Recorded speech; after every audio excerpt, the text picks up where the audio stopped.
Good morning. We're going to get going. Cool for LA.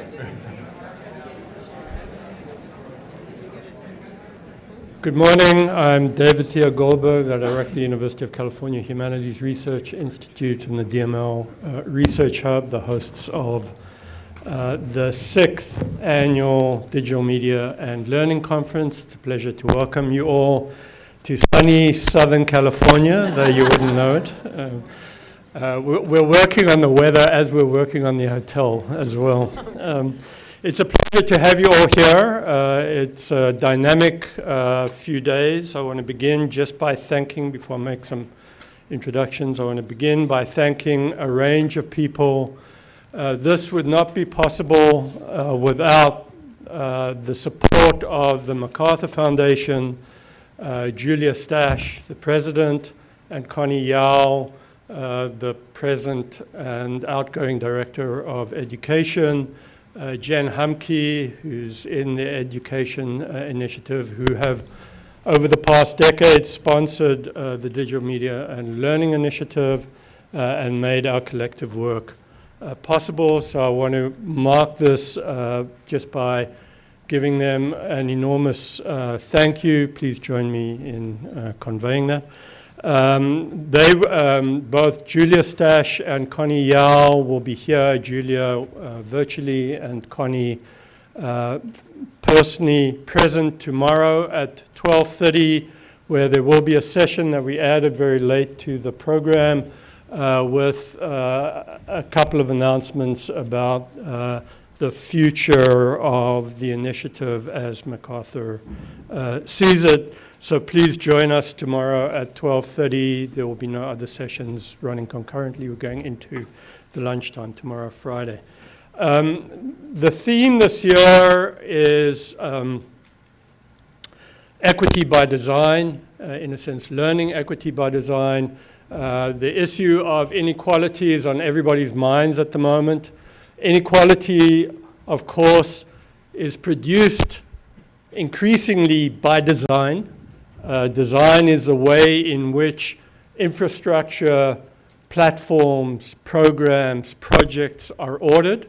And they're ordered in many ways, and often, sometimes just by implication, but increasingly by design, inequities are produced as a consequence.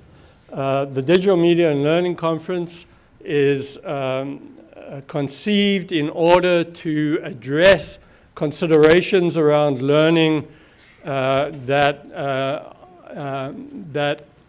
draw on design in a way that we hope would be able to produce much more equitable outcomes in relation to learning possibilities for all involved. The conference will reframe the debate over equity and educational technology, examine issues of equity nationally and globally. It will give special consideration to marginalized communities in relation to learning and equity and design.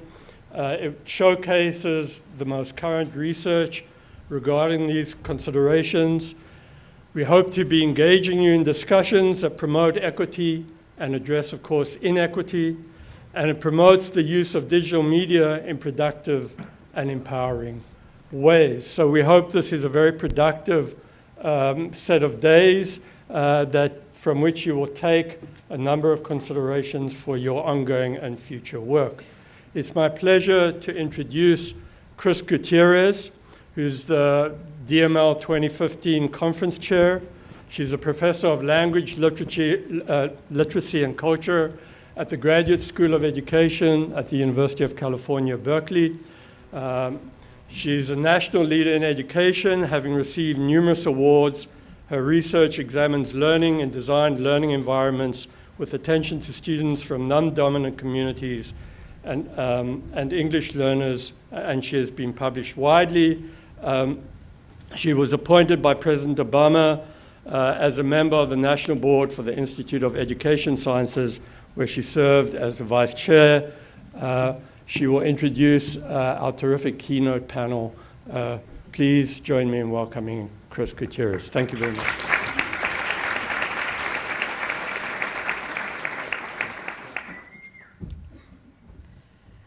Bienvenidos a Los Angeles. Los Angeles is a really fitting city for this year's theme, Equity by Design, and I was so pleased that all the powers that be were excited about the theme and the possibilities of thinking about equity by design. At Los Angeles, as you know, is a place of super diversity. It's often characterized in that way, but super diversity also brings challenges like super poverty and super inequity. So I think it's a really fitting context for us to really rethink our work, to reframe it, and to collectively develop a new social and pedagogical imagination about what's possible with youth from non-dominant communities, both locally and globally. So I'm very excited about the next 3 days.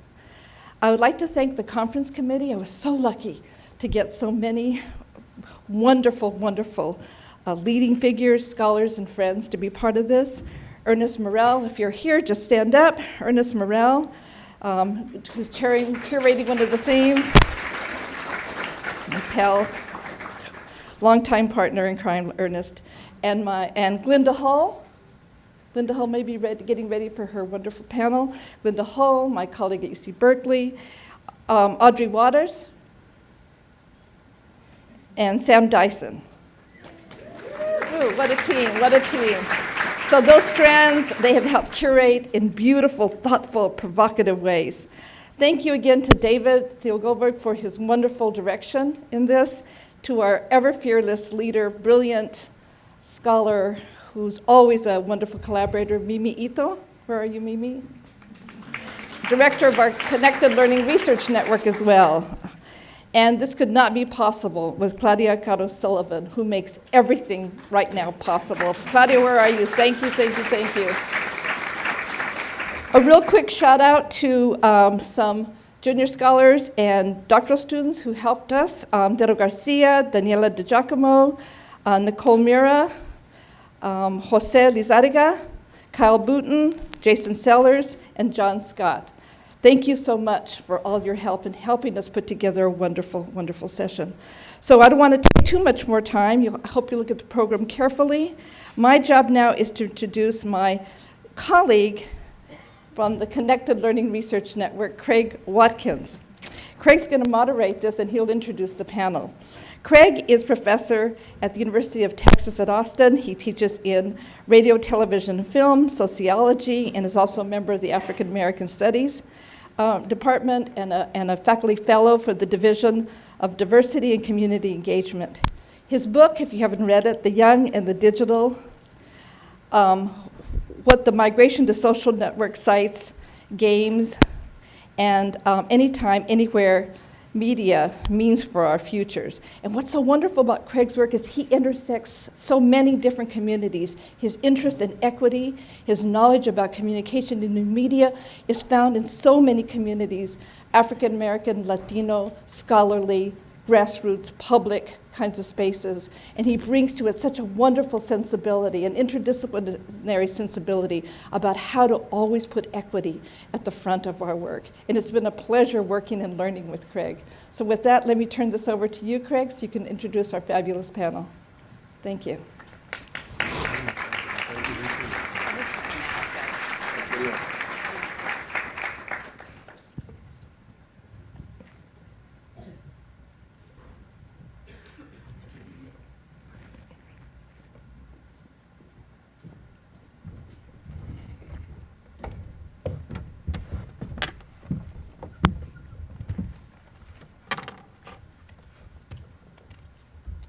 Mic check. Can you hear me okay?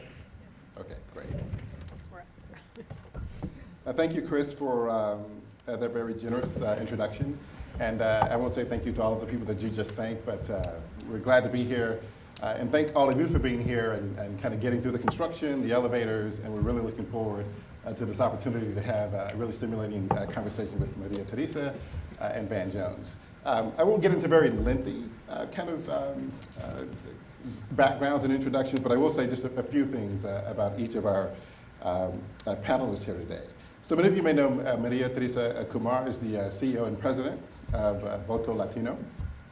In just over 10 years, this organization has arguably emerged as the premier platform in terms of political empowerment for young Latino millennials, the fastest growing segment in the United States. So they are poised not only to have impact today, but as we look at the young population in this country, particularly 18 years old and younger, poised to have long-term impact. And we see that as really important work and speaks quite importantly to the work that we do here at DML. Voto Latino has registered over 250,000 new voters and is emerging as a force in national politics as issues related to immigration reform, education, and healthcare continue to resonate throughout our political discourse today. Fast Company called Maria Teresa one of the top 100 creative minds for her work at Voto Latino, using technology, celebrity voices, media, and youth themselves to empower a generation of young voters. She was also named by Elle as one of the 10 most influential women in Washington, D.C., and is currently host of Changing America with MSNBC, where she has also been nominated for an Emmy for some of her contributing work with that network. Maria Teresa Kumar, thank you. That was incredibly generous, thank you. We also have Van Jones, who as well likely needs no introduction, but I'll do a little bit. Most of you probably know Van for the work that he's likely most visible for today, and that is the work that he's doing with CNN, and the contributing work that he's doing there, covering a broad range of issues, certainly given the news today in terms of issues that we're having with law enforcement, race, and equality. Van has emerged, I think, as a very critical and important voice in terms of helping sort of redirect a new kind of conversation as we move forward in this country. But what many of you may not know is that Van has a 25-year sort of history of sort of frontline work prior to his visibility on CNN as probably one of the activists in this country and arguably in the world who's been engaged with some of the most urgent issues of our time. And we're going to talk about some of those issues today. Prison reform, education, technology, and opportunity. After graduating from Yale Law School in the early 1990s, Van moved to Oakland, where he helped found and sort of lead the Elevator Center for Human Rights. And through that effort, Van and many of his colleagues took an important stance, and I would argue a historic stance, against state officials and a funding initiative that was prepared to build, at the time, what was called a super jail for young people. And the sort of pushback was certainly we could do better towards our young people in terms of the future that we imagine for them. And Van has been a critical voice on that front for many years and certainly is one today. After that work, Van became, I think, a true visionary in terms of green-collar jobs and thinking forwardly about the green economy. And became a sort of central figure in the passage of the 2007 Green Jobs Act, which was signed by President George W. Bush. And you like to say that he signed the act, but he didn't put any money behind it. That's true. As you know, some of you like to know, he spent a little time in the Obama administration working on sort of the green economy and green initiative. But since then, Van has gone on to do and continue to do important work. We're going to talk a bit today about his organization, Rebuild the Dream, and a number of the initiatives that they've launched, including Yes We Code, which in many ways sort of intersects with a lot of the interesting themes here at DML. Time Magazine has named Van one of the most influential people in the world, and Fast Company has named Van as one of the 12 most creative minds on Earth. So. Damn it! You're getting there. So obviously, right, these two outstanding visionaries, leaders, movers speak very powerfully, and I think very importantly to the work that we do here at DML. And if you think about the theme of this conference, Equity by Design, so much of their work certainly is aligned with that initiative. So let's just get into it. And I think what we decided we were going to do is just kind of have a conversation and then at some point kind of open it up to the audience to allow for participation. And I thought maybe where we might start is DML from the very beginning has always sort of challenged our community to think about the sort of new kinds of civic and political futures, particularly as it relates to young people and millennials, right? And how do we enlist their energy, their effort, their imagination to become the agents of change that we all know that they can be? You both are, in terms of your organizations and the work that you've been doing, sort of squarely kind of positioned to sort of speak to that. You're sort of mobilizing resources to sort of catalyze young people. We're sort of, it's 18 months out, but we're already sort of unofficially, officially in the presidential election season, November 2016. and things have certainly started already. There are going to be a number of important issues that emerge, issues that I think will be at least part of the conversations that will take place here over the next 3 days. And one of them certainly, right, is the issue of immigration reform. And more specifically, how do we think about the future of young activists, the kind of work that young activists are doing? And what I thought what we might do before we start this conversation is we have a quick video that we wanted to queue up with Astrid Silva, who has become one of the faces, if you will, of an emerging population in this country known as the Dreamers, right? Young, undocumented Latinos who are coming out of the shadows and who are beginning— Well, not just Latinos, just undocumented. Right, are coming out of the shadows and beginning to have their voices heard. This is a quick clip with President Obama back in December making his executive decision on immigration reform, and sort of Astrid talking about that. And we show this because 2 years ago we had Astrid on the stage at DML sort of talking about her work and the work of others like her and kind of their investment in trying to create better futures for young people from all walks of life. So can we see that clip, please? Tonight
So maybe you both could talk a little bit about where you think we are with immigration reform, and maybe not necessarily from the point of view of Washington, D.C., but from the point of view of young people sort of actively on the front lines, really trying to make their voices heard and really pushing for change. And how do you anticipate moving forward, particularly toward 2016, how this issue will play here nationally? I think that, first of all, thank you so much for having us. I think that this is an important and timely conversation, not only because it's on the heels of 2016, but I would argue that this is one of the most important civil rights issues of our time. We're talking about 11 million people living within our borders that don't have a voice, that are scared to even call the authorities in the event that they get robbed, they get beaten up, because the authorities then turn around and basically take them away. Completely true story. The New Yorker, 2 weeks ago, basically in their issue, did something that wrote a piece that was, I think, epitomizes the helplessness that undocumented communities feel. It was a story profiling about a father who was undocumented, and he was working and got a call saying that they had their child was kidnapped. and they were calling for a ransom. This is in Newark, New Jersey. And the reporter went on to profile that this is actually a problem because what happens is that the children get crossed over the border. The communities know that they're completely defenseless. They know that they don't call the cops. So they go and they pay for the ransom. And then it happens again. In the events where the parents have called the authorities, they get deported. This is happening right now within our borders. And this was an article that was written less than a month and a half ago. The fact that we don't highlight this and elevate it as an urgency of now, it tells us that we are, one, allowing injustices to happen within our borders, but at the same time, we are accomplices in this very intrinsic web of worker relationships. And what I mean by that is that every time you go to the grocery store, you eat your food, and I don't have to tell California, you eat your food, you go to the laundry, mat, you get your nails done, what have you, you more than likely know that you're interacting with someone that's undocumented, getting paid poorly, being abused, yet you continue to go on about your business and employing them. And until we have a moral check of why that's fundamentally wrong and actually start making demands in Washington, it's going to be business as usual. And that's basically what's happening right now in Washington. Washington does not fear the undocumented immigrant. They will do things to pacify the undocumented immigrant, but they definitely are not fearful of them. I know that, Van, you're doing incredible work right now with the prison industry, and oftentimes what happens is that we're talking a lot about the prison reform system. If you look at the jump in the prison reform system, in the first one, the big jump that we first received was in the 1990s, and that was because of basically penalizing low drug crimes. And that targeted specifically the African American community. You see a second jump in the justice system of the population of prisoners. That second jump happened around 2005, 2006. That correlates with the privatization, commercialization of private industries of detention centers. It was also fast forward to 2009, where it was the very first time that Latinos surpassed the prison population in the United States. So we have come into a business of basically incarcerating drug addicts that need help and rehabilitation, the mentally ill, and workers. And it's all under the guise that we're either protecting our communities, or we are also incarcerating these individuals. And this is where it gets really outrageous. So you have this private prison industry that's basically detaining these undocumented workers, simultaneously forcing them to do volunteer labor because they can't pay for their meals or get their phone cards that they need in order to call their homes. And they're basically paying them $1 to $3 a day. There was an incredible expose that was done 6 months ago by the New York Times, and there was no outrage. It was just like, oh, that's too bad. It's not too bad. It's a matter of how do we actually make change. I forecast that in the next year, in 2016, what we're going to see is that what's happening right now in the federal level, where the judges basically just put a stay on the Obama's immigration expansion for providing temporary relief. This is temporary relief to undocumented parents and their children. Something's going to come out, whether it's good or not. It's going to be an opportunity to catalyze not just the Latino community or the immigrant community, but it should be an opportunity to catalyze Americans to say the buck stops here. And we need to have an honest conversation with ourselves because we are under the illusion that immigration is a nice to have. No, our economy actually needs this labor, both the high-skill labor and the low-skill labor, in order to thrive and continue and to continuously reimagine ourselves. And I think that's what really DML is really about, is like how do we imagine our communities, our country, so we can continue to thrive. The only way to do so is to make sure that we're trying to figure out immigration reform at the forefront. Absolutely, yeah. Well, first of all, I massive, almost worshipful fan of you and your work. And in part because it's Thank you. The future in every level is really represented by what Voto Latino is doing, not just demographically, but technologically, politically, et cetera. So if you really want to understand the future of how you make a country better, this is the organization to study. We have studied it. Thank you, Angela.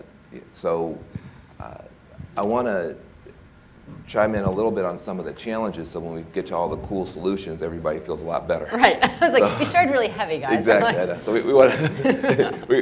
we wouldn't take you this far down if we didn't have actually really good solutions to take you back up. But let me further depress you. Walk with us. Exactly. Just by putting alongside that narrative, the narrative of what's going on in the African American community. I was in Ferguson for CNN. Got a chance to see that up close. My only advice to any of you is no matter how much you want to be able to tell these stories, try not to get tear gassed on national television. That would be my only, because it stays on YouTube and your friends make fun of you. So, and breathing and being able to see are two good things, which I did not appreciate as much. You know, we have a seamless web of violence, unfortunately, that our government seems to be directing at poor communities of color. Inside the U.S. border, that mainly is symbolized by mass incarceration. At the U.S. border, that's mainly symbolized by deportation and detention. Beyond the U.S. border, it's mainly symbolized by militarization of our differences and conflict with folks in the Persian, Arab, and Muslim worlds. But it's a seamless web of violence. The same story. Poor brown folks getting hit with a lot of violence from forces that we pay for as taxpayers.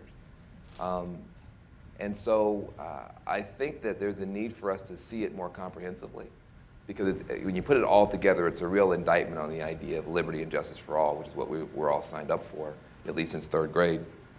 So let me give you some bad numbers, and let me tell you what I think can be done. You know, people know this, but I don't think it's ever bad to say it. We're only 5%, the United States, only 5% of the world's population. So we're a little country, big geographically, but little in terms of numbers. We're only 5% of the world's population. But we have 25% of the world's prisoners. I'll say it again. We have 25% of the world's prisoners, which means on planet Earth, if you're a Martian and you're looking at planet Earth, 1 out of every 4 people locked up anywhere, chained up anywhere, are chained up here. Disproportionately African American, disproportionately Latino, disproportionately Native American, overwhelmingly poor. And the majority of those people are locked up for, at least initially, on their rap sheet, is nonviolent drug offenders. That's what they're locked up for, nonviolent drug offenders. Well, I don't mean to call anybody out. We got some nonviolent drug offenders in here. Don't raise your hand.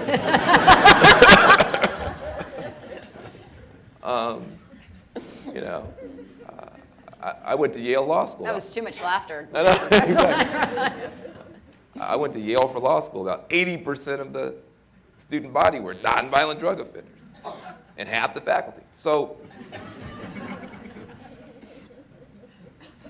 but the New Haven cops never came on campus and kicked in the door at Skull and Bones and drug all those cokeheads out.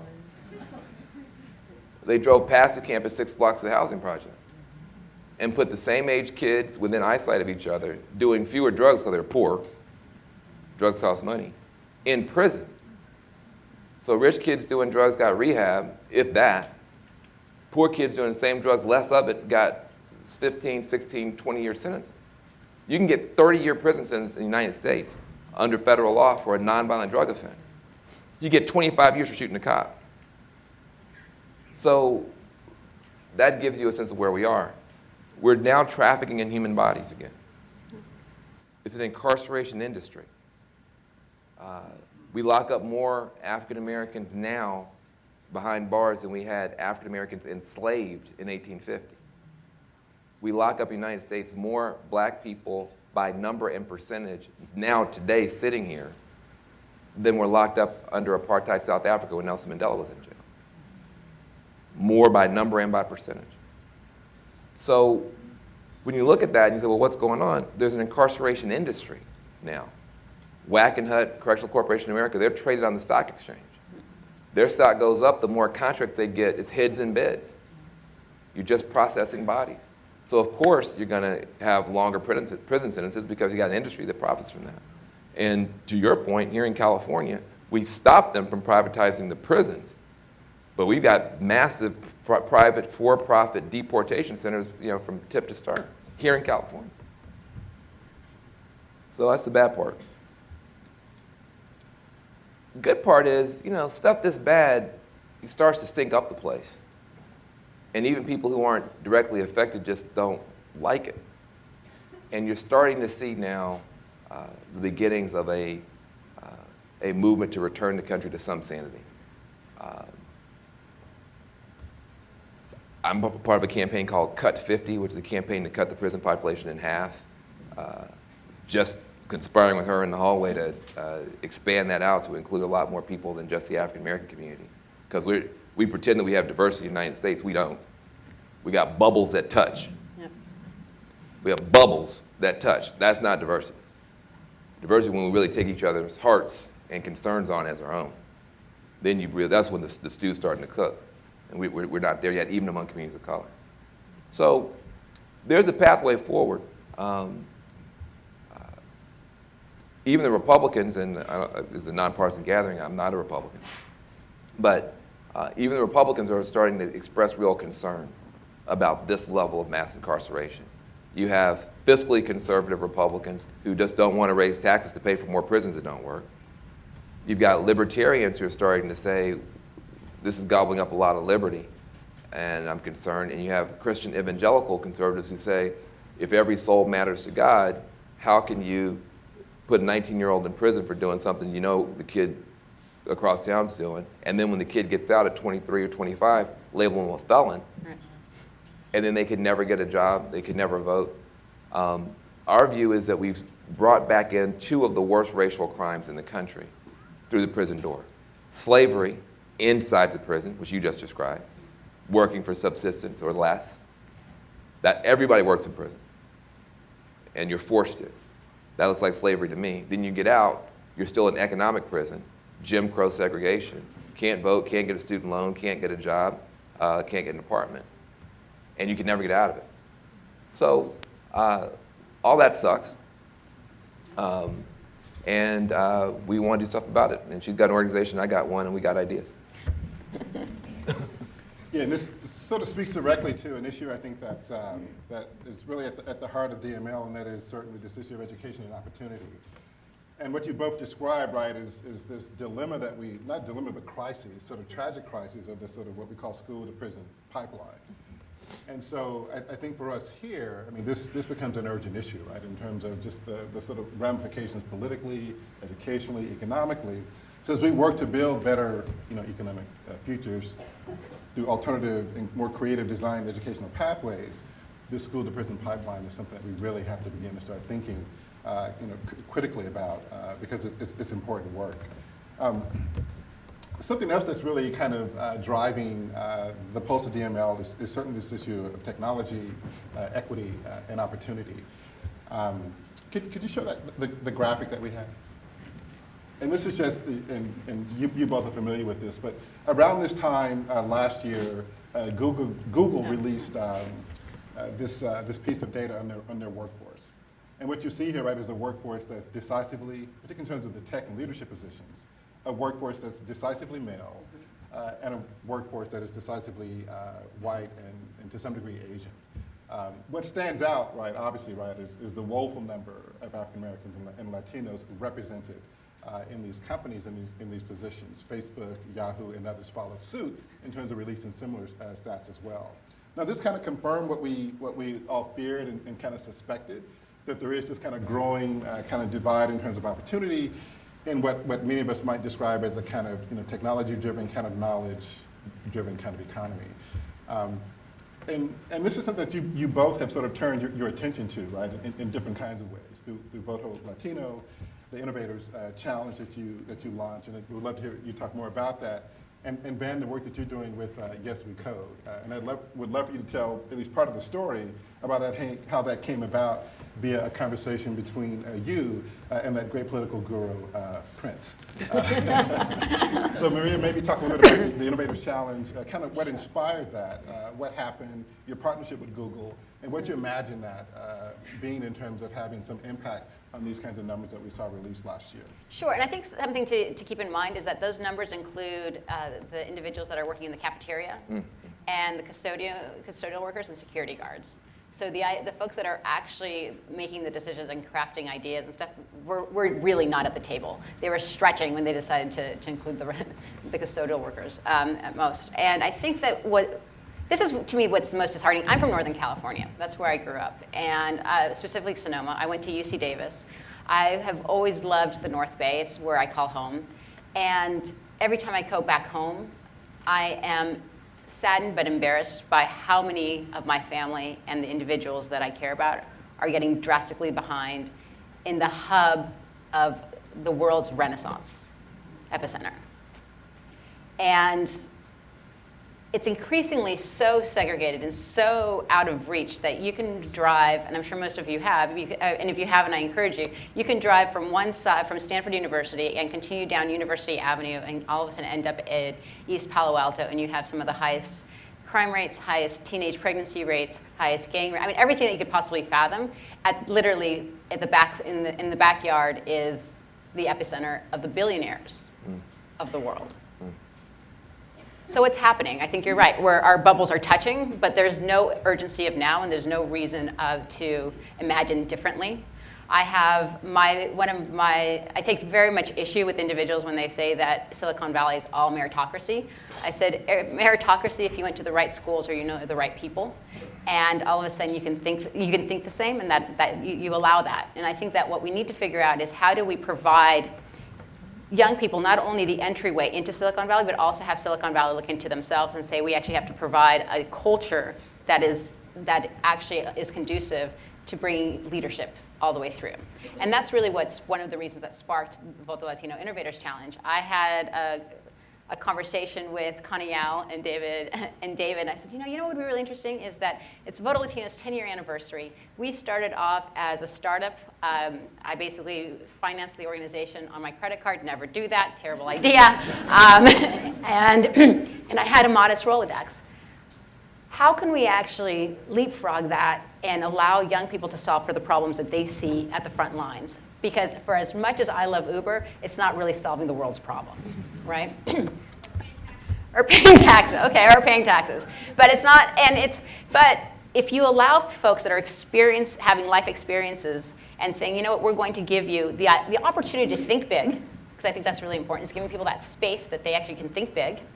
We're gonna give you some funding, we're gonna give you the Rolodex, and we're gonna give you the training. Then all of a sudden, I think you come up with some great ideas. And through the DML challenge, we had over 365 folks apply. And we basically identified the winners by bringing in over 40 community folks from across the country and across industry. So we had business leaders, we had activists, we had politicians reviewing the applications, and then we narrowed it down to a pool of 10, who then had to basically do the Shark Tank style, pitch their ideas to us. What came out of that was that we had 7 ideas, one that solved for the juvenile detention system that basically called Julie Through the System, where it gamified what would happen if you were actually incarcerated as a young person. First of all, hearing the pitch broke my heart because the picture that they had was a young Latino who could not have been more than 9 years old, handcuffed on the floor. But it provided folks with the option of, like, if you basically do get pulled over or something happens, you can actually call a professor that can vouch for you, and all of a sudden you can do community service instead of going to juvenile detention. But it gamified it. Another one was this young woman who found out at 19 years old, valedictorian of her class, that she didn't qualify for any FAFSA, federal aid, because she didn't have a social security number. She was undocumented. So she's creating the Dreamers Roadmap, where she's going to basically pull together all of the funding available to Dreamers. That impacts a couple million people. Julie Through the System, a couple million people. Another one realized that there's over 4.7 million Latino business owners, but their businesses only last roughly 18 months because they don't know how to scale their businesses. Latinos and immigrants are also the fastest purveyors of businesses in the country. They are all solving for problems that, because they are not at the table, but they're issues that the country actually needs to be solved. And that was, to me, was if anything, one of the highlights of the work that I've done at Voto Latino, because we've actually been able to see the systems. I had a conversation yesterday. I was in Palo Alto, and I was having a conversation with a funder, and it was curious because they said, well, you guys gave $100,000. That was the top prize, $100,000. But is it working? And in the back of my head is like, you guys you blow through $70 million and never ask, is it working? It's just like we're giving folks the space and the opportunity to try, and we can't be afraid of failure. That's right. Because if we don't start actually asking the questions to solve problems, we'll always feel stuck. And this was an opportunity to give the community back the opportunity to solve for those big problems. Well, exciting stuff. We have a similar experience with Yes We Code. We've done hackathons in Detroit and New Orleans and Philadelphia, and similar, having young, mostly African-American kids coming up with their own solutions, very similar stuff. One kid came up with an app he said, I need an app to alert me as to when my court dates are.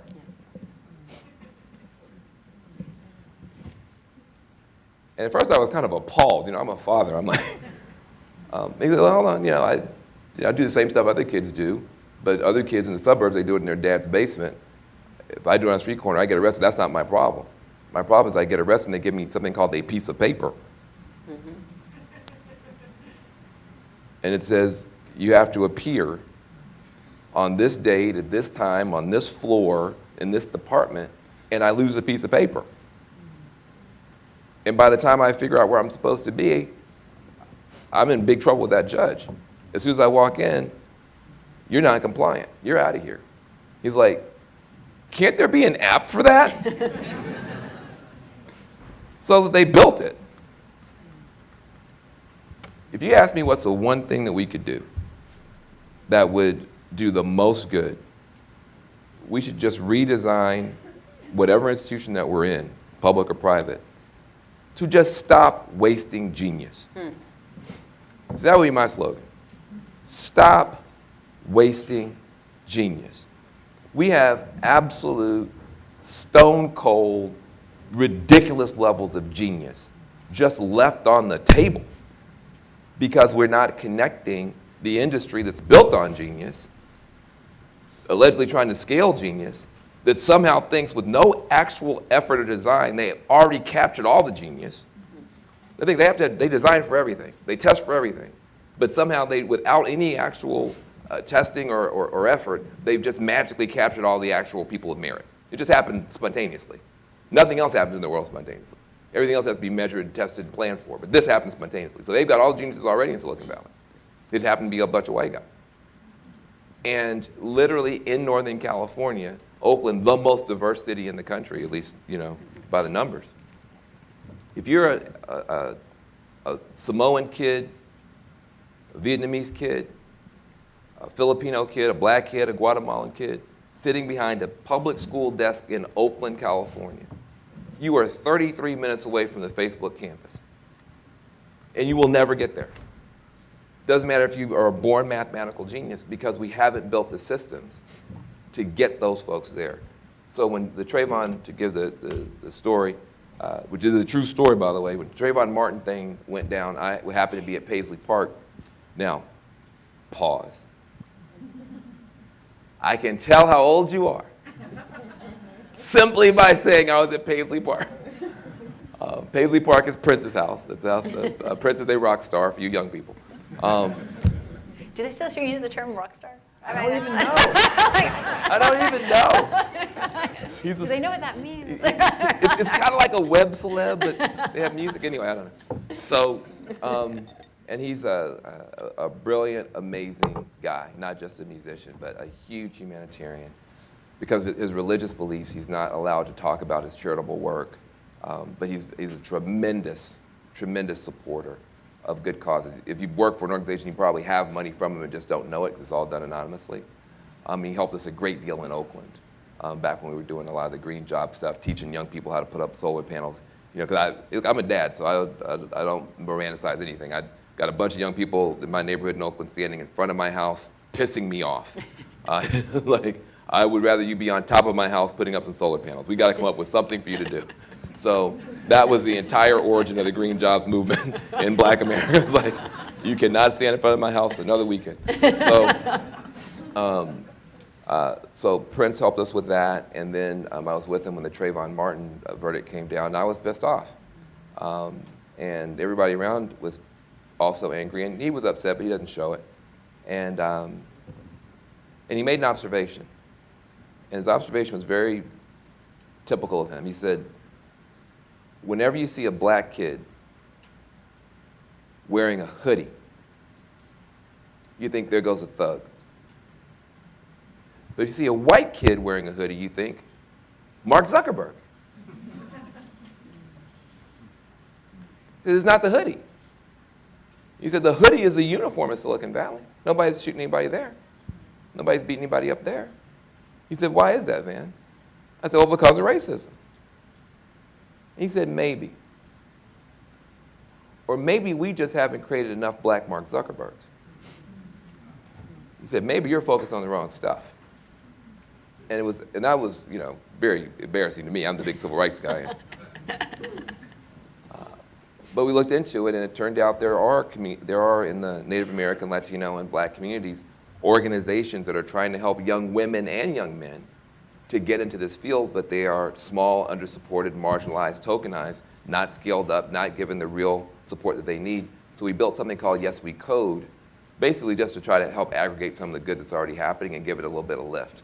So Prince did a concert for us last July, 50,000 people in New Orleans to launch it. And we now are partnering with all the big names.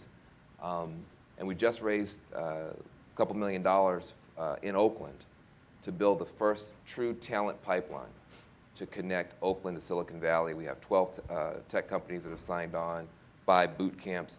Let me just say this, and I know you got some more questions. I have to say this. I think that we don't understand the opportunity that's in front of us right now for communities that are struggling when it comes to technology and the stuff that she's talking about. Just on the worker side, forget equity, forget entrepreneurship, forget all this stuff that we know is a real game. Let's just play the little entry-level worker game, okay? The tech industry is going to be 1 million workers short in 8 years. 1 million workers short. I didn't say 1 million African American, Latino, Native American, female. I mean 1 million workers, period. They don't have enough white guys. Okay? So I love when there's a labor shortage. I love it. Anytime you don't have enough workers, I'm happy because I got a lot of people who need some work. So if we just did 10% of that million as women and men of color, that's 100,000 women and men of color who could be on the ground floor for an industry that's going like this. Well, and Van, just to interrupt you and add a little bit, what folks don't realize is that we actually have record numbers of Latino and African Americans graduating from STEM, but only 1 out of every 4 actually get employed. And there is a retention problem because many of them don't even last. So we have to basically reimagine what a tech worker looks like. Yeah. And I think that's what you're getting at. Like, what does a tech worker look like so that when you walk through the door, folks are open to actually seeing a person of color being able to fill those positions. And let me tell you, Latin America doesn't have that problem, right? Mm-hmm. You go to areas in Africa, they don't have that problem. So it's definitely perception of what ability is. And I think it's this pipeline issue, Van, that you alluded to. Because the issue, right, is, and if you look at the research, it's not even right that Latino and African American kids, for example, don't have STEM aspirations. It's really the pathways to those opportunities that are kind of critical. And I think research is suggesting, right, that just exposure to careers in STEM, exposure to people in STEM can really make a difference. So in terms of the work that you see yourselves doing, and the work I think that many people in this room are doing, I mean, how do we begin to really sort of build out that pipeline, which I think is so critical in terms of helping young people to sort of reimagine their own possible futures? Well, I think one is creating the spaces. So it came to my attention after we did the VL Innovators that Voto Latino was the very first accelerator ever to give funding to a cohort of Latinos. This is 2015. And this was a contest as an idea. So now we are actually in conversations trying to see can we create a permanent accelerator program within Voto Latino? And I think one thing is that people at the end of the day, yes, you want to solve for social problems, but we also recognize that we have to make a business case.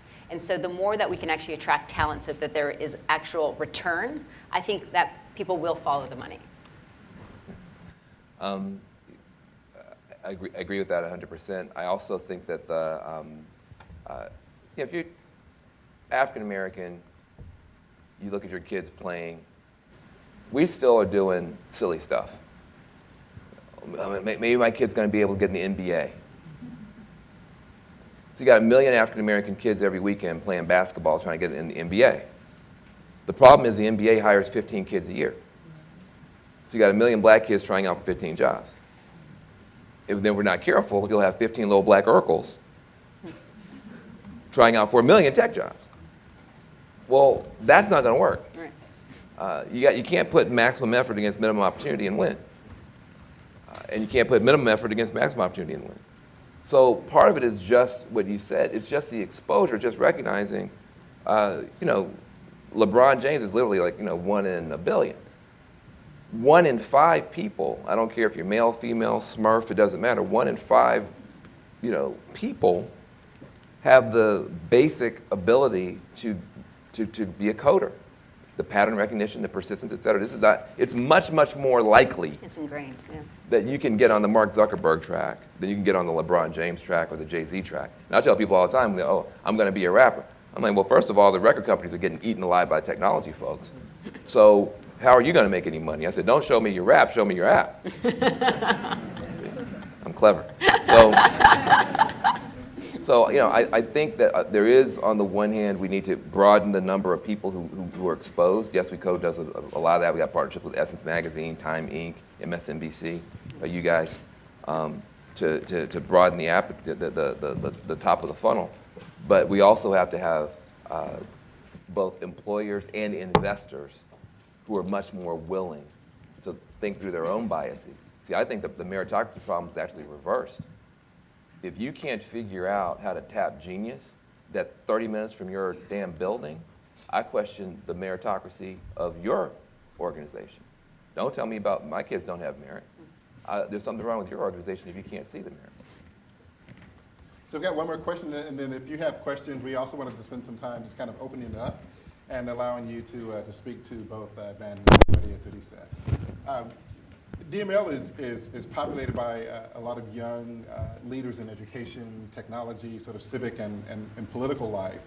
And I'm wondering, just kind of based on your own experiences and the great work that you've been doing over the course of your career, what advice might you offer to those here and who may be watching online, who are aspiring to launch something locally, who really want to have impact? What resource do you think is really critical? What disposition? What advice would you give to someone who says, I want to make a difference. These issues are important to me. Where do I start? How do I start? What do I do? Kind of just based on your own sort of history and experience, what might you suggest to those young innovators who are here and around? My suggestion is that, when we set out with Photo Latino, basically we just had assumptions. And those assumptions were that there was a massive amount of Latino youth that could help navigate America for their parents. We knew that the majority of them spoke English and they used technology. Now, give me some credit, this was 10 years ago when everybody thought that I was crazy and nuts and that wasn't happening. 10 years later, we're like, yes. So we had 3 basic assumptions that we were able to identify and support through market research, not in the academia, but in general market. And basically, corporations, we used all our findings from what corporations had basically done analysis. And I say this because we had 3 basic assumptions and a bit of an idea of what we wanted to do, but then we started tapping really, really smart people and surrounding ourselves with people that wanted to solve the like problem. And I think sometimes when you are thinking of an idea, you feel that you have to have all the solutions right away. And what you don't want, what you actually need is you have to have some clarity and vision, but then surround yourselves with the best of the best so that they can help move that agenda forward. And you want folks to evangelize for you, that they actually understand what the issue is, they see themselves invested in it, and they help solve the issue with you. I think sometimes you want to strike it out on your own, and that's a long, hard journey, and you're basically preparing yourself for failure. Coming from I always like to this is for my Latinas out there and my immigrant community, women out there. Oftentimes in immigrant communities, you want to solve for your issue by yourself. What happens in the home stays in the home, and you have to basically self-solve. You have to break away from that. One of my life journeys was how to start asking for help. And through that development, I think that we've been able to create an incredible partnership, not only with FAN, but with so many other entities and individuals, because we have an urgency of now. One of the things, if you were to tell me, one of our blind spots right now that's happening in America is that we keep thinking that immigration is the only issue that Latinos care about. We can't actually start solving for real issues until we get immigration past us, not because it's a Latino issue, but because it's an American issue, and because 1 out of 3 Americans, when asked about Latinos, 1 out of 3 believe that every Latino they see is undocumented. When in fact, close to 70% of all Latinos are US born, not including the rest of us like myself that are naturalized. When you open up the New York Times, I encourage you guys to question when someone said, I recently read this, it was a blaring headline in the New York Times, like race relations in the US are at an all-time low. I opened it up, and it was paper. I started reading, and I was blown away that it was a binary poll, African American and white. We can't solve for our country's problems until we ensure ourselves that we're actually including the second largest, fastest growing demographic of Americans in every single poll. I encourage you guys in the work that you're doing, because I know that you all want to solve big problems, whether at the local level or at the national level. We can't have those problems solved if we're not including this demographic.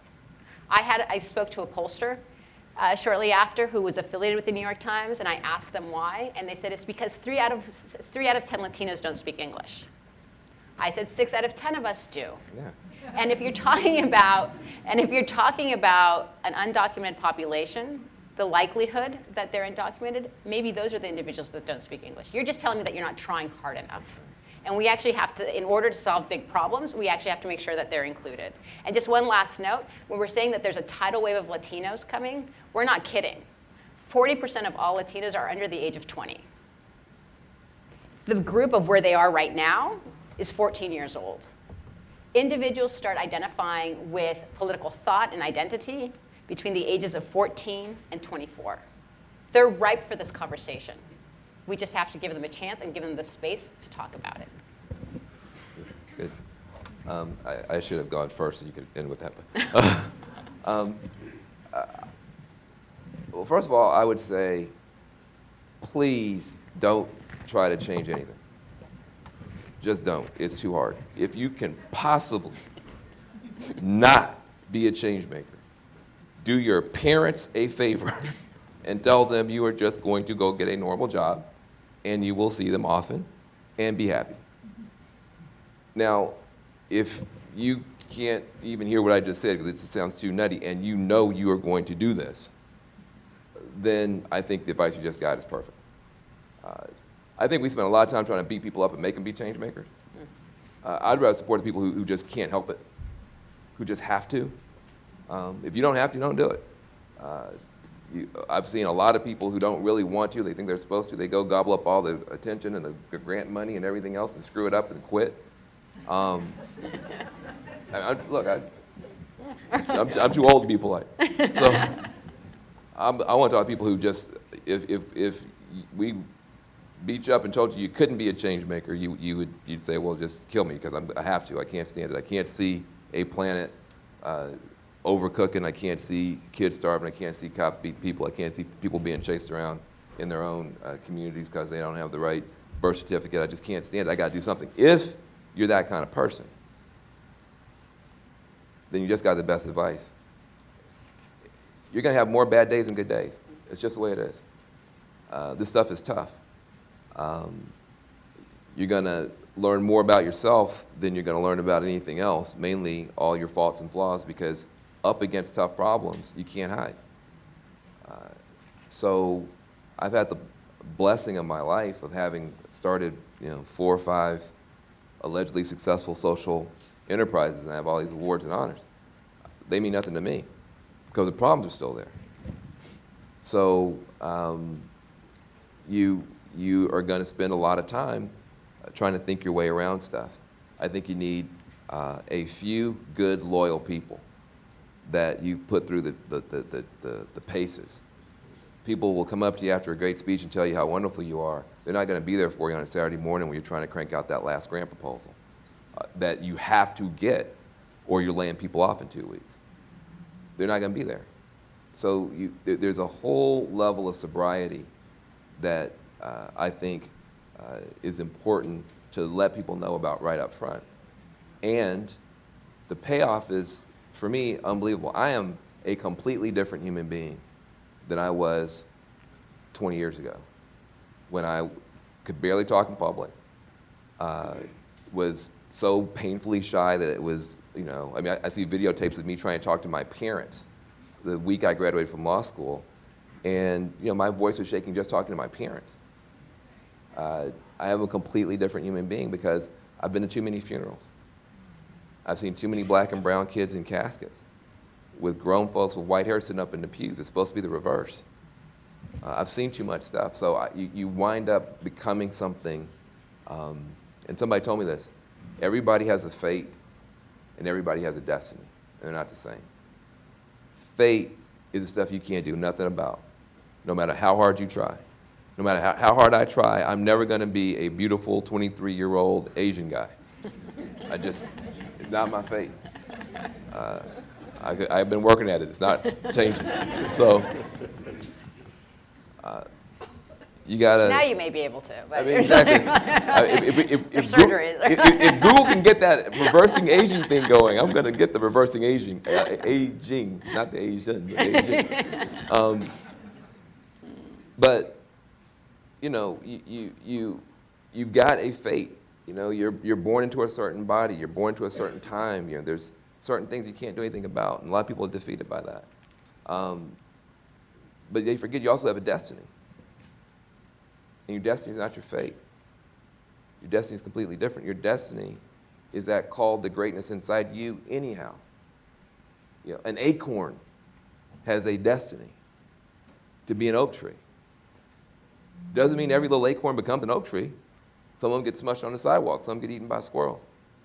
But every single acorn has that call to greatness. And it's in you too. There is some call to greatness inside yourself. Now, you can answer it or not. Nobody's going to know what it was. Nobody can judge you for it.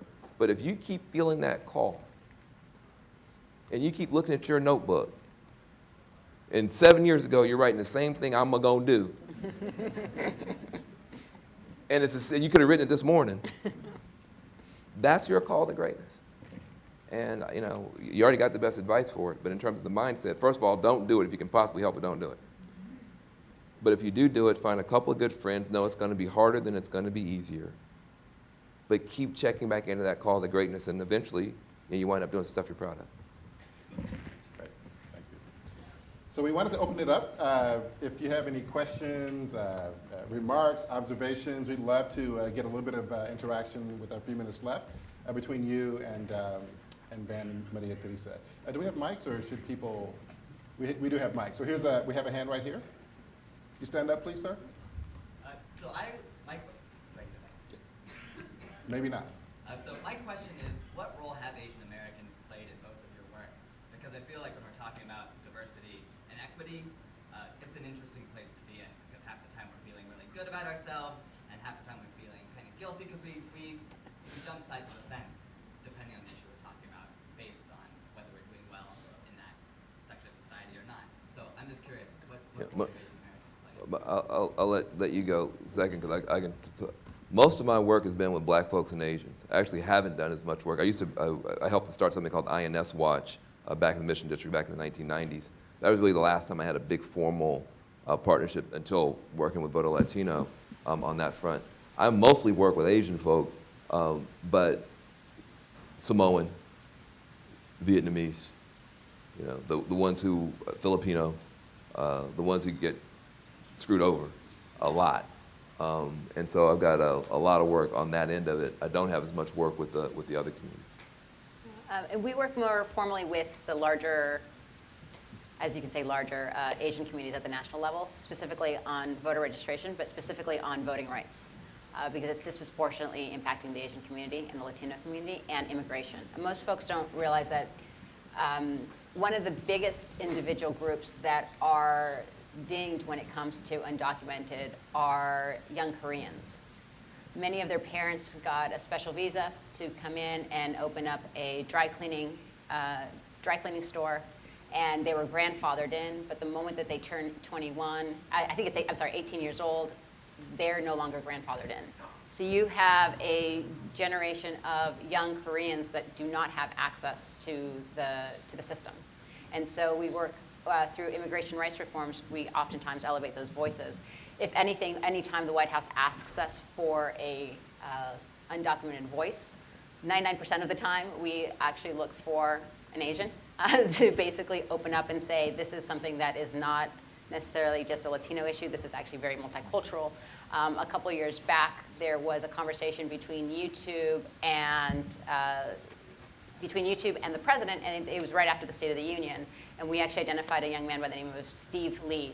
He had a crazy, wild immigration story. His parents were fleeing China via Peru, where he was born, and came to the United States. And so they wanted to deport his parents back to China and Steve to Peru. And he was raised in San Francisco. So that was one of the individuals that we highlighted. Good morning. My name is V. Bravo, Education Director at the Tribeca Film Institute out of New York City. I too was undocumented for 10 years when I came here in 1980. So I'm one of the people that you mentioned.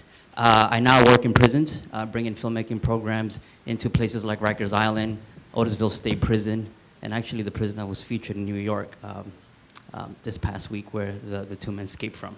The question that I have for you both is, what are your thoughts on working and equipping the young men and women who are doing 2 to 3 year bids in our prisons who are coming back home? There's a lot of focus on preventative measures, right? Not to get black and brown folks into jail, but we have about, in New York City, about 40,000 young men and women that re-enter society after like a short bid. How are we using digital media to help them become the productive citizens that they need to be? Well, first of all, I'm glad that you raised it, and it gives me a chance to point out that this month there will be federal legislation, finally, we believe, bipartisan, comprehensive, gives you PTSD, bipartisan, comprehensive. The immigration bill is allegedly going to be bipartisan and comprehensive. But on the criminal justice side, we do have a bill that we believe will be introduced in the House with a very far right-wing Republican and a very far left-wing Democrat to begin to do something about the whole system, at least at the federal level.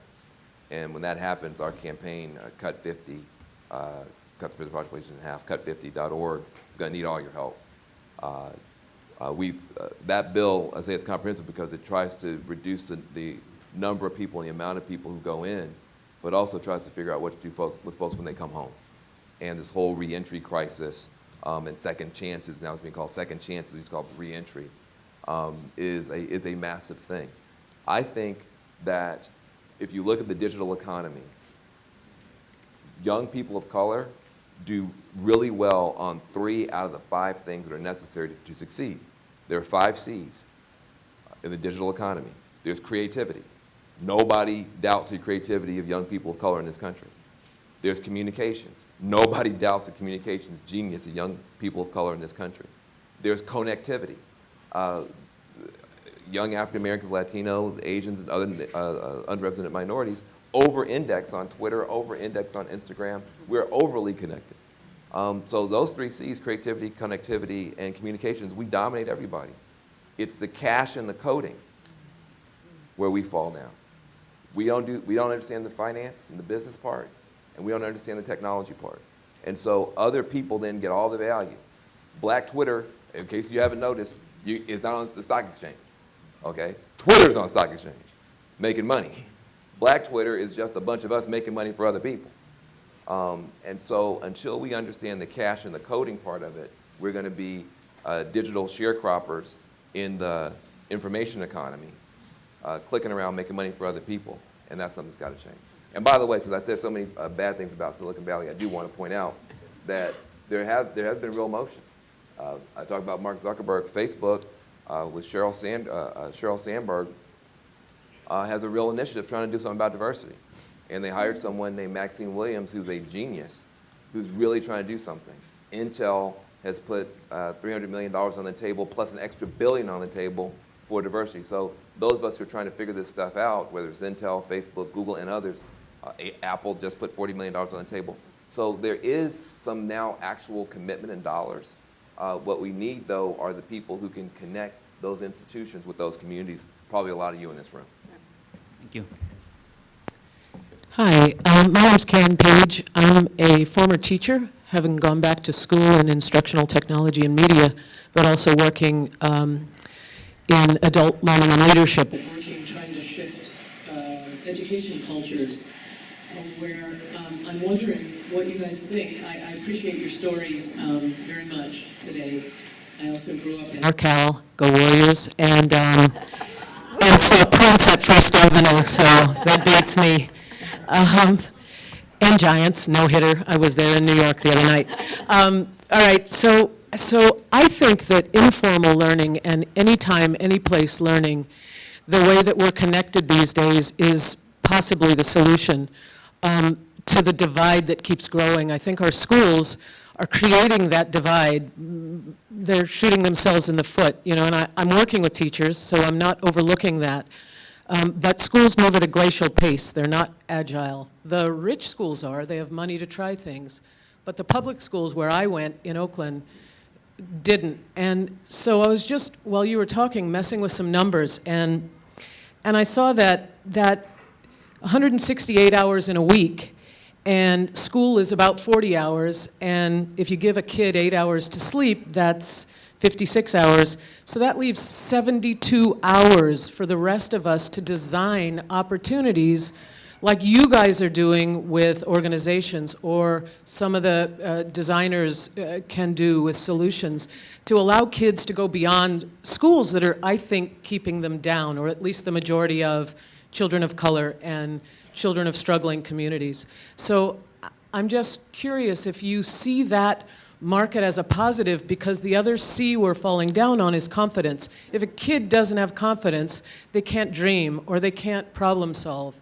And so, yeah, just curious about your feeling about that space.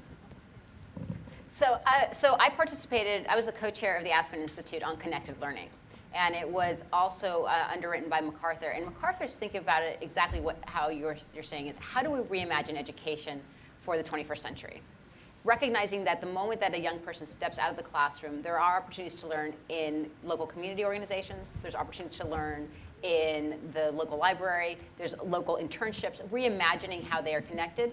And what MacArthur is trying to solve for, though, is how do we actually quantify and qualify that learning, so that we actually provide an incentive for the child to go into the library and all of a sudden I learned a new skill. Let's say I started to learn how to code at the library, so that you could actually have something on your transcript, so that employers all of a sudden basically a digital badge, which we Voto Latino experimented with last year through our leadership development. But this idea that this digital badge all of a sudden is saying, you know what, this individual actually received some sort of excellence of training, so that then they could actually be recognized outside of the classroom. Because I think you're right. I think that right now we are kind of stuck as a country. I think the reason that we're stuck as a country, by the way, is lack of will, too. I think that everything gets so overwhelming that we don't know where to start. And I think that if we get our druthers together and actually say, these are the areas where we're going to reimagine, learning being one of them, then it actually allows us to recognize not only the brilliance and genius that a young person has, but then an employer can actually adapt it and say, oh, I understand what you did as an intern here, or I understand what kind of course you took at the library. But we have to basically go beyond school in order to do that. And we have to understand, we also have to train our teachers with confidence to shepherd our kids into the 21st century. Because I think oftentimes teachers are in the center of learning, but oftentimes maybe what they need is to get retrained so that they realize that they actually are the shepherds of technology and are the ones that are molding the kids on where they should be going, so that they're creating trusted spaces. Yeah, thanks. Yeah, what she said. Hi, I'm Gabe Lyon from the Chicago Architecture Foundation. Go Hive Buzz. Yeah, woo! Thank you so much. Thanks, Chris Gutierrez, for having us. So a lot of conversation about race and a lot of clarity around race. And one of the things I'm wondering as you're speaking is, as the minorities become the majority, we probably need to start talking also about class and economics. And from your incredible perspective on America, are you seeing things that are helping shift the economic opportunity? Can you talk about some things outside of STEM, for example, where you're seeing coalitions or really interesting strategies that are helping move young people into things that they can do, they can earn money, and really shift the conversation? And one of the reasons I talk about STEM, even though I've been an activist in STEM for a long time, is there are a lot of ways where advantage accumulates quickly in STEM, but disadvantage accumulates even faster. So having some examples that you could talk about some of the economic opportunities, maybe where we're seeing poor kids get experiences that help them become not poor and their families not poor. Could you talk a little bit about that access and equity standpoint? Maybe some examples we could look to? Well, there are not a lot of good ones, and proof of that is there's still a lot of poor people who are poor. So the part of the challenge that we have is that the pathways out of poverty that my father had access to. My dad was born desperately poor in segregation in Memphis, Tennessee. And by the way, a lot of times white people are like, why do you guys keep talking about race? Like that was 1,000 years ago. Just to be clear, I'm a 9th generation American. I'm the first person in my family that was born with all my rights. I was born in '68. My mother and my father were born under segregation. My mother and my father were married under segregation. So, you know, that's how recent it was. 9 generations, I'm the first one. My cousin Kenya was born in 1965 before the bills passed. So she actually wasn't born with all her rights. So just to be clear, you know, race and class for us are pretty mixed in. The problem is that to get out of poverty and stay out of poverty, you got to climb a ladder based on your own efforts. Nobody can just give you money and suddenly you're not poor. They give you money, you're not broke. But if you haven't been made strong in your skills and your understanding, you'll be broke again tomorrow.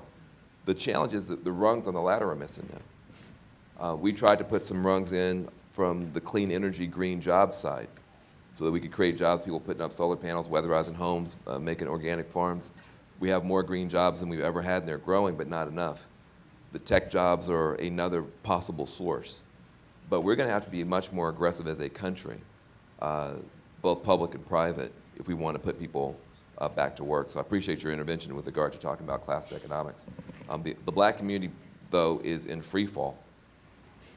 Not just underclass, so-called, you know, that gets a lot of attention. The black middle class is in free fall. African Americans culturally do not buy stocks and bonds. Check this now. Check this. African American celebrity gets a big contract, big opportunity, sells 1 million records. What do they say? I'm gonna buy my mama a house. See, you're all black. I'm gonna buy my mama a Car. Yeah. House, car, not stocks and bonds. That looks like gambling. Black middle class doesn't like gambling, so we never did that. So when the crash happened, we lost 70% of our wealth because we were targeted for subprime mortgages even when we qualified for better. Right. Stock market's back up 2 times. Housing market's still down. Yep. So the black middle class is suffering from a wealth point of view. The black working and so-called underclass suffering from a mass incarceration point of view. And there are not a lot of success stories yet. That's why we need you guys. Right. Well, and I think to underscore that, so, and the same thing happened with the Latino community. Most of the Latino communities were first-time home buyers during the crash, and they, because of predatory lending, now they have screwy credit. So now they have terrible credit. So when are they going to be able to, again, buy a house? So one of the things, and this is, you know, just speaking out loud, is one of the things we actually have to look at is how do we reimagine credit scoring when we have a generation of not just African American and Latino, but a whole generation of young Americans across the board that are not going to be able to qualify for housing because they were part of the gamble of the banking industry that walked away with tons of cash. So that's one underscore. But I'd also say, I'd also argue that when you look at everything from the Tea Party, the Occupy Wall Street movement, when you look at even what Black Lives Matter, they're all symptomatic of the exact same thing in many respects. And that is increased inequality in this country, and folks are not sure how to voice it and how to move it into changing government. And I think that if we can get those, and I say the Tea Party is part of that, because I think the Tea Party is the grandparents and Occupy are the grandchildren. And they just don't know how to come together, basically saying, wait a second, I feel the oxygen coming out of my home, and grandparent, I can't even achieve your home, right? And then you have the Black Lives Matters, where you have an incredible movement of African Americans, Latinos, progressive whites, just saying, enough is enough, but it's symptomatic of something bigger that's happening in this country. And so how do we capitalize on those moments so that it becomes transformative and hopeful? And I think that's what we're trying to sort out here. So. I see hands and others in line, but unfortunately, time says that we have to stop here. You have one more point. Look, I need, Voto Latino deserves your help. I need your help. So. We need your help. No, I'm just joking. Man. I'm joking. They deserve it, need it. We need it, need it. We need it, need it. We're the smallest civil rights organization in this country. And the best. But she says, now, she says they're the smallest civil rights. Yeah. She said they're the smallest civil rights organization for Latinos. They're one of the smallest civil rights organizations, period. You have to put Latino, and the best, period. Period, full stop. So please continue, if you aren't supporting them, support them. We have an organization that's new, that's why I said we need your help, because we don't have the track record. We just got the hopes. But we have you, Van. You're amazing. Okay. It's called the Dream Corps, kind of like the Marine Corps, but more fabulous, okay? The Dream Corps is a new organization that's consolidating a lot of the work we were describing. I just want to make sure, my staff would kill me if I didn't point out that we do have an organization. It supports Cut 50, this campaign to cut the prison population in half. It supports Yes We Code, this campaign to get 100,000 young adults of color coding. It also supports Green for All, which is a campaign to increase by 10 times the amount of solar in communities of color. Dream Corps, thedreamcorps.org online, and we need your help, so thank you. Okay, so please welcome me, and join me rather, in thanking Maria Teresa and Van Jones for being here. Thanks, Van.